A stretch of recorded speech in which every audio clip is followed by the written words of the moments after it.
Bonjour tout le monde, mon nom est Sarah Charbonneau et je vous souhaite la bienvenue à De l'auteur au libraire. Encore une fois, cette semaine, on a le plaisir de se retrouver du côté des résidences Château-Bellevue, bien sûr à la résidence Saint-Nicolas II. Je les remercie déjà pour leur accueil. La thématique du voyage sera avec nous aujourd'hui. D'après moi, avec l'hiver et le temps frais qui s'installe, ça va vous donner le goût, vous aussi, de découvrir d'autres horizons et de différentes manières. Pour jaser voyage, aujourd'hui, bien sûr, j'ai 3 auteurs avec moi. Bien le bonjour. Merci beaucoup d'avoir accepté notre invitation. On accueille donc aujourd'hui Mme Sylvie Grégoire pour le livre « La France pas à pas, côte à côte ». Sylvie, merci beaucoup d'être avec nous aujourd'hui. Merci pour l'invitation. Bien sûr, M. Albert Leblanc. Albert, vous êtes très bien entouré d'ailleurs pour le livre « Audacieuse Odyssée ». Merci beaucoup. Et pour terminer, Mme Caroline Paquin pour le livre « L'humanité en 45 tours ». Caroline, merci beaucoup d'être là. Merci à vous. Alors, bien sûr, aujourd'hui, c'est la thématique du voyage qu'on explore ensemble. On a autant des voyages traditionnels, d'autres plus philosophiques, j'ai envie de dire. Sylvie, je commencerai avec vous. Parlez-moi un petit peu de la thématique du voyage que vous avez voulu aborder dans votre livre. Je ne qualifierais pas notre voyage de traditionnel. C'est un voyage assez spécial, je dirais même unique, un voyage d'une vie. En 2018, mon mari et moi, nous avons réalisé un rêve qu'on chérissait depuis plus de 20 ans, qui est un rêve un peu fou, qui est de traverser toute la France à pied. Et c'est ce que j'ai traduit dans mon livre, qui est un récit de voyage dans lequel je raconte notre périple, mais qui emprunte toutes sortes de formes aussi. C'est un journal, mais avec des citations, des aventures, toutes sortes d'informations qui peuvent peut-être inspirer d'autres marcheurs éventuellement. Effectivement, j'imagine que vous étiez à la base des amateurs de marche, votre conjoint et vous. En effet. En effet. Et effectivement, on n'est pas dans l'ordre du traditionnel dans ce livre-là. Mais à part prendre l'avion, je pense que c'est tout ce que vous avez fait traditionnel dans votre voyage. C'est ce que j'ai envie de dire. On va s'en parler davantage dans quelques instants. De votre côté, Albert, c'est un voyage bien particulier que vous avez fait à travers la retraite. Parlez-moi un petit peu de ce livre-là. Bien, ça m'a envie à la retraite d'aventure, de défis, plus que de voyage. Mais j'ai trouvé qu'étant donné que j'avais déjà un voilier, que mon père était pêcheur, parce que c'est une Audit de la Madeleine, j'avais quand même de l'eau salée dans les veines. Alors, j'ai décidé de traverser l'Atlantique et d'aller m'amuser en Méditerranée. Ça, c'est une partie du voyage, en tout cas. Et en Méditerranée, j'en ai fait le tour d'à peu près tous les pays. Et à chaque pays, je me découvrais quelque chose de nouveau. Par exemple, quand je suis arrivé en Algérie, j'ai été reçu par des mitraillettes, parce que c'était à la fin de la guerre qu'il y a eu au début des années 90 plutôt. Et puis, j'ai navigué jusqu'en Tunisie. En Tunisie, ma femme venait de me laisser. Alors, j'ai trouvé une nouvelle Tunisienne. Bon, puis après ça, j'ai continué de mon périple jusqu'en Turquie. Et là, ben, j'ai visité la maison de la Vierge Marie en Turquie. Un peu, beaucoup de choses dans mon livre. Bien, un peu, beaucoup de choses, j'espère. Hein? C'est tout sauf un peu comme Sylvie, vous partagez votre expérience, vous partagez ce périple-là à travers cette traversée. On va avoir l'occasion de s'en reparler dans quelques instants parce qu'encore ici, on n'est pas dans le voyage traditionnel. De votre côté, Caroline, vous nous proposez un voyage poétique, si je ne me trompe pas, à travers ce 4e ouvrage-là. Comment vous avez abordé tout ça? Mais en fait, j'étais en temps de pandémie avec ma fille. On était toutes les deux à la maison. Moi, je suis enseignante. Elle est étudiante. On est en temps d'arrêt. Puis je me suis dit, je regardais ma grande fille qui allait bientôt être adulte. Puis je me suis dit, qu'est-ce que j'aurais envie de lui léguer? Étant donné que je suis auteure, je me suis dit, bien, lui léguer un livre. Donc, le livre, en fait, c'est de faire le tour de l'humanité en 45 thèmes, vraiment. Je parle de la vie, de l'amour, de l'échec, du courage. Puis je me suis dit, bien, à travers ces thèmes-là, c'est comme lui léguer une partie de l'humanité de laquelle elle fait partie, puis de laquelle je fais partie. Donc, c'était ça l'idée du projet à la base, là. Et j'aime beaucoup l'image, la métaphore du 45 tours, hein, Ouais. on pense au fameux vinyle. Bien, l'idée, c'était la Terre tourne, comme un 45 tours, finalement. Puis, tu sais, je trouve que notre humanité, souvent, on est sévère avec elle, mais elle est touchante, notre humanité. Puis c'est ce que je voulais transmettre à ma fille, toute cette partie où on doit être clément avec nous, où on doit on est lancé dans un projet de vie sans trop savoir la finalité. Puis il faut tenter de se démener dans cette histoire-là qui est notre propre vie à chacun. Donc, c'était ça l'idée du livre. Là. Vous parlez justement que le livre s'adressait à la base à votre fille. Oui. À qui vous diriez respectivement que votre livre s'adresse? Bien, en fait, le livre est écrit au-dessus. Donc, j'avais envie que le livre s'adresse particulièrement à ma fille, mais c'est vraiment un dessus universel. Puis il y a une loi qui veut, en écriture, que tout ce qui est personnel est universel. On ne peut pas toucher un lecteur si on n'en touche pas un en particulier. Oui. Donc, l'idée, c'était ça, c'était de me dire, bien, toute personne qui est en quête de sens dans l'humanité va y trouver son compte.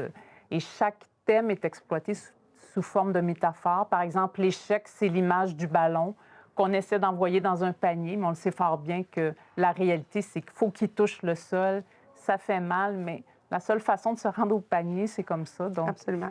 pour se rendre à bon port, on a envie des échecs. Puis c'est comme ça qu'on rebondit un peu dans la vie. Donc, J'allais dire la métaphore du ballon et du rebond, vous l'avez fait à ma place. De votre côté, Albert, à qui s'adresse votre beau récit, votre beau voyage? Quand je suis parti pour aller dans mon périple, que je ne connaissais pas d'avance, j'ai appris beaucoup de choses en cours de route. Je ne connaissais pas, par exemple, les îles des Açores, que Paul Pichet avait atterri son avion aux Açores avec pas de pétrole dans ses réservoirs. Il a navigué pendant 200 km. Il a atterri à 300 000 à l'heure, sans briser son avion.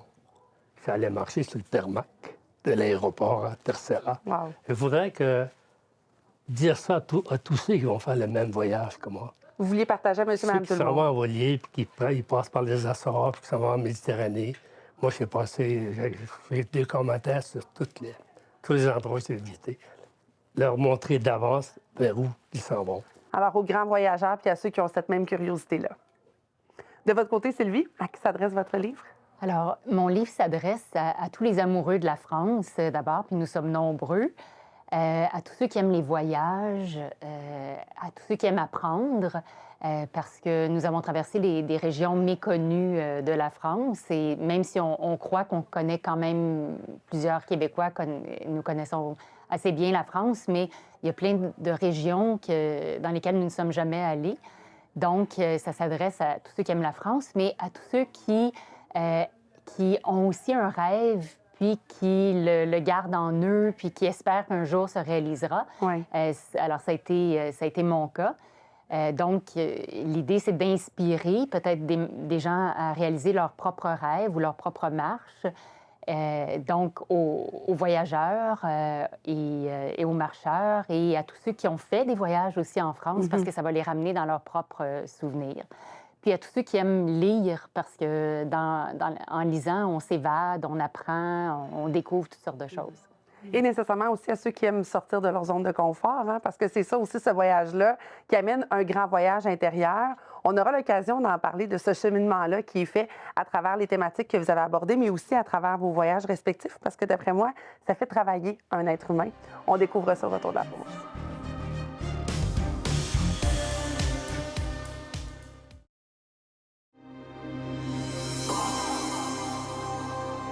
De retour à De l'auteur au libraire, sous la thématique du voyage aujourd'hui. Des voyages en tout genre, que ce soit un peu traditionnel ou pas du tout, vous allez le voir.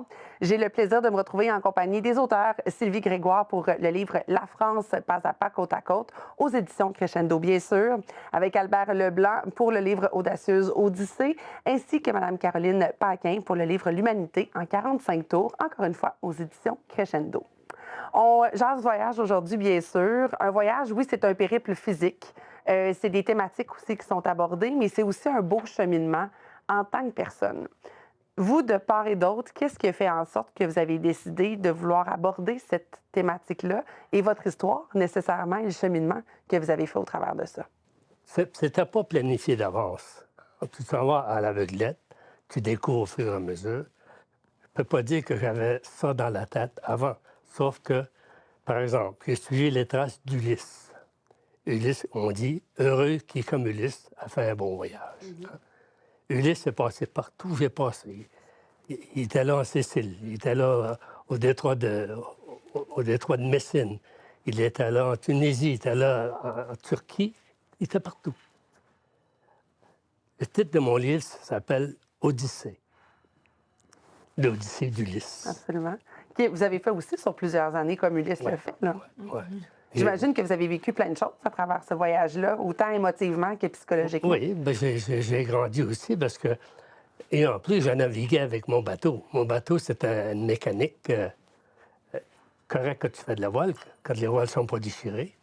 Mais quand tu as un moteur, puis que le moteur manque, puis tu es dans une tempête, puis tu as la tête dans le moteur, et là, ça brasse partout, puis ta femme à côté a le mal de mer.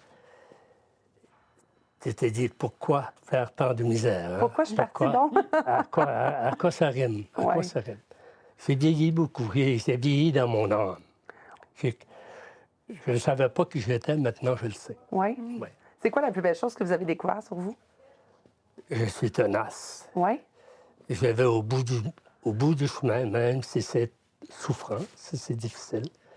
Je suis sincère, je suis vrai. Est-ce que vous trouvez que vous êtes une meilleure version de vous-même depuis ce grand voyage-là? Oui, je suis plus serein. Oui. Plus serein. Peut-être que je commence à avoir un petit peu de sagesse, là.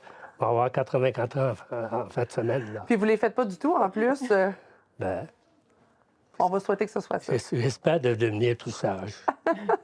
On va le souhaiter juste un peu. Merci. De votre côté, Caroline, bien sûr, vous parlez des thématiques que vous avez voulu transmettre à votre fille, du voyage de la vie en tant que tel, hein, j'ai envie de dire, autant dans le beau que dans les obstacles, que dans les défis. J'imagine que pour vous, ça a dû être un beau processus aussi intérieur de pouvoir transmettre comme ça à travers votre livre. Bien, moi, je lis des romans, mais je lis beaucoup de philosophie. Puis ça me nourrit beaucoup des auteurs comme Mathieu Ricard, comme Frédéric Lenoir. J'aime beaucoup ces auteurs-là. Puis je me suis dit, tiens, pourquoi je ne me mettrais pas ce défi-là d'écrire un style plus poétique, plus philosophique?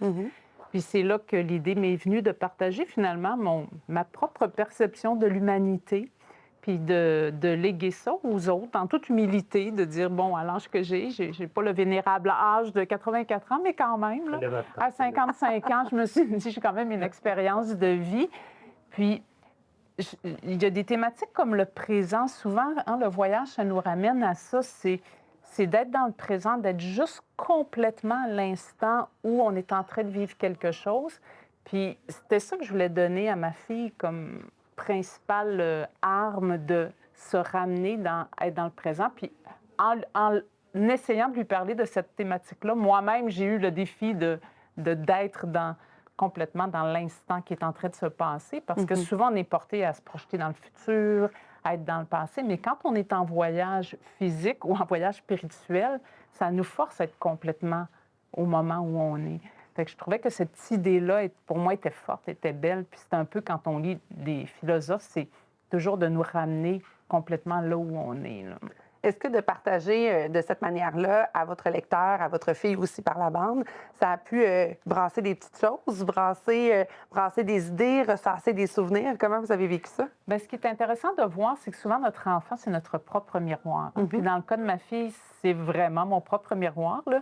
Donc, de voir que ses limites humaines étaient les mêmes que les miennes, ça me confrontait. Puis de dire, OK, je vais te parler du perfectionnisme, mais en lui parlant du perfectionnisme, c'est je voyais moi-même mon perfectionnisme. Oui. En lui parlant de l'importance du renoncement. Tantôt, on parlait d'aller jusqu'au bout de quelque chose, mais parfois, renoncer, c'est ce qu'il y a de plus sage. Puis dernièrement, ma fille vivait une situation où elle devait renoncer à quelque chose. Puis là, je lui ai dit, va donc relire le texte sur le renoncement.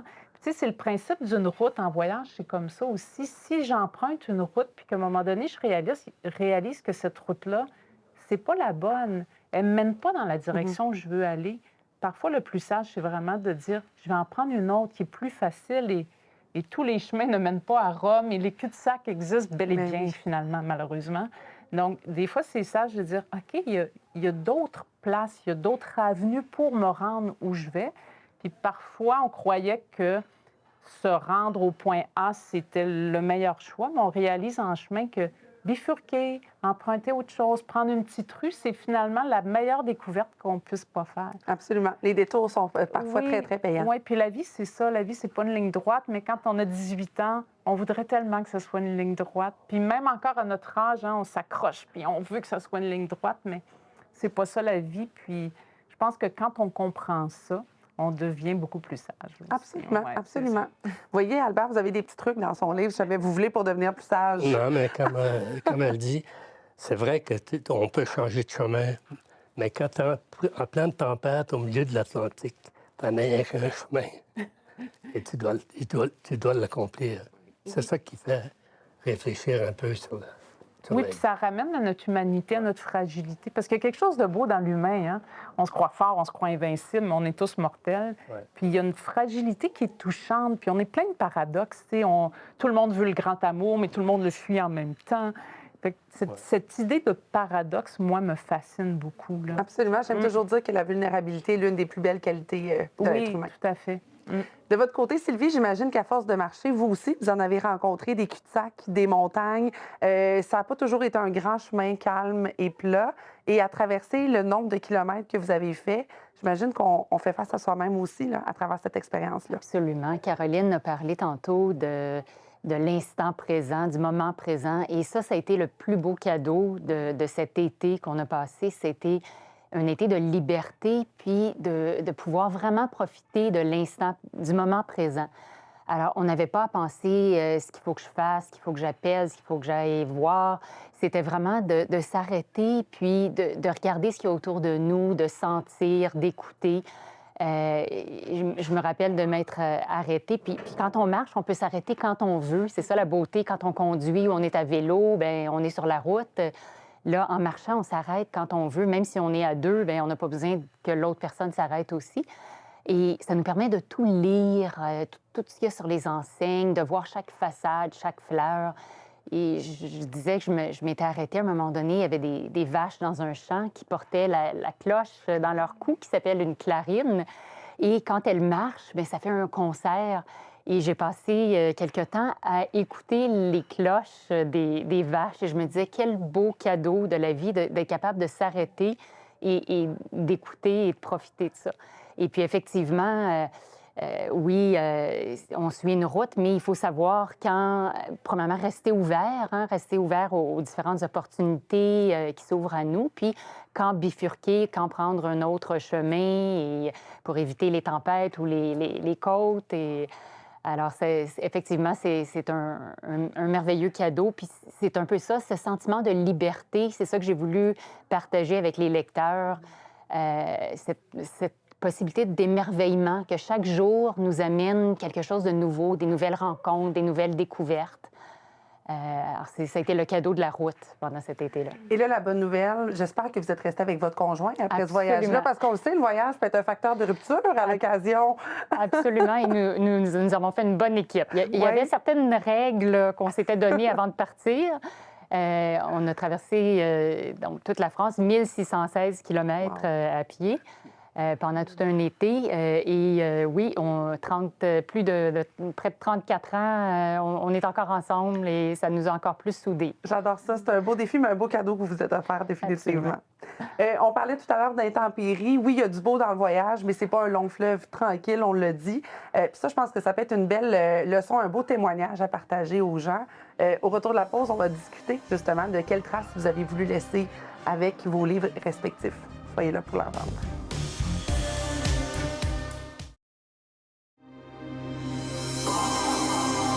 De retour à De l'auteur au libraire, toujours en compagnie de Sylvie Grégoire, Albert Leblanc et Caroline Paquin. Sylvie, j'ai envie de poursuivre avec vous. Vous avez parlé que vous étiez justement amateur de marche, vous et votre conjoint, que c'était un projet, un rêve que vous aviez depuis longtemps. Je suis curieuse de savoir pourquoi la France, pourquoi cette destination-là?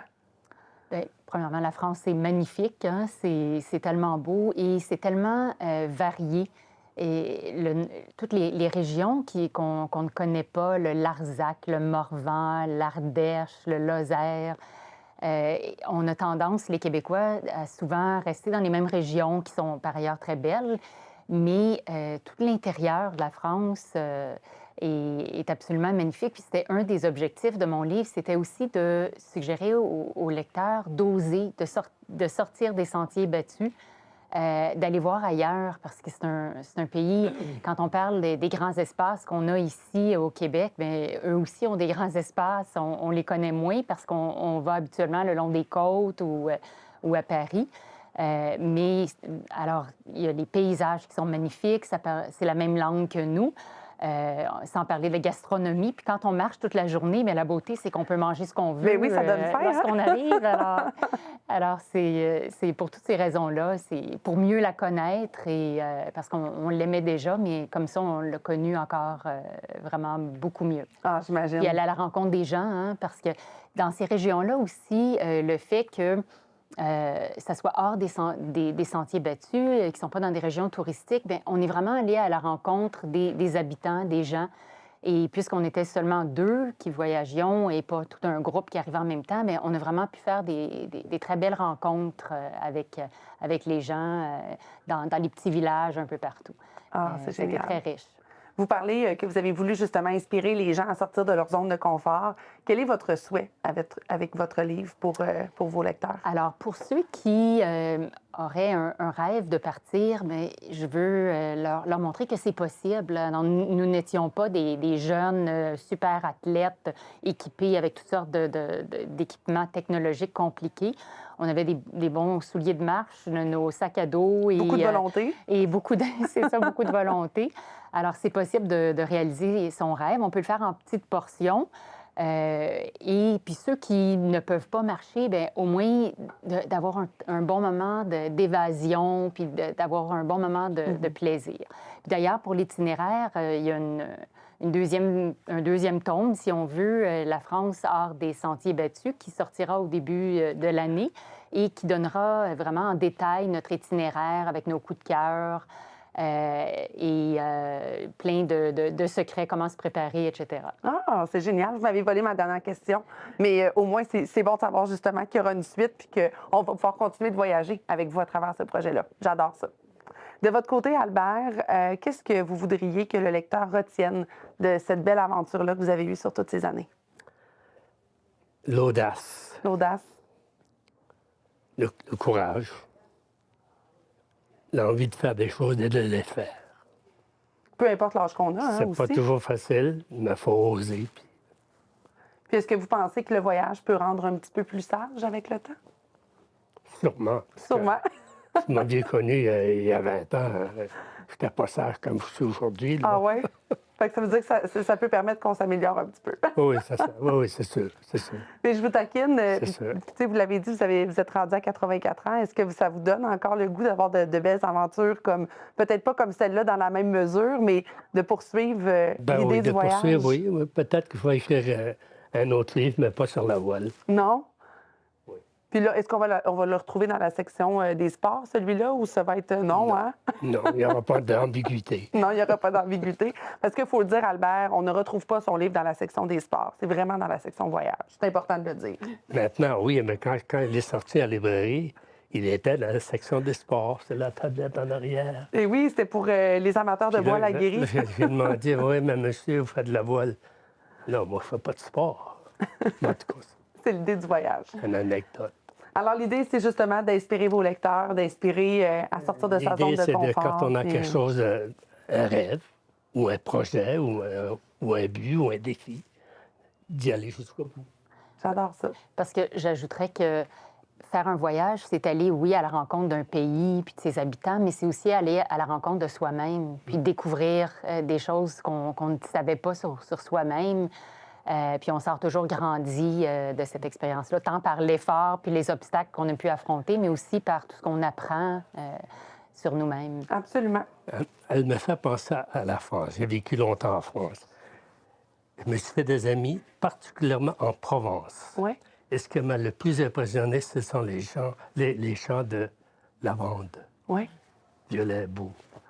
Puis C'est l'image de la France qui me garde en tête, c'est ça. C'est ce qui. Est-ce que les champs de lavande vous ont marqué aussi quand vous étiez là-bas? C'est plus en Provence. Oui, Plus en mais Provence. c'est ça. On était peut-être plus à l'extérieur. C'est les champs de tournesol, par exemple, qui étaient magnifiques. Ah. C'est bien, la Ouais. Et comme quoi, les voyages laissent des images. Nécessairement, dans votre cas, Caroline, bien, les images que vous laissez, c'est les images de la vie, c'est des mots, c'est de la poésie.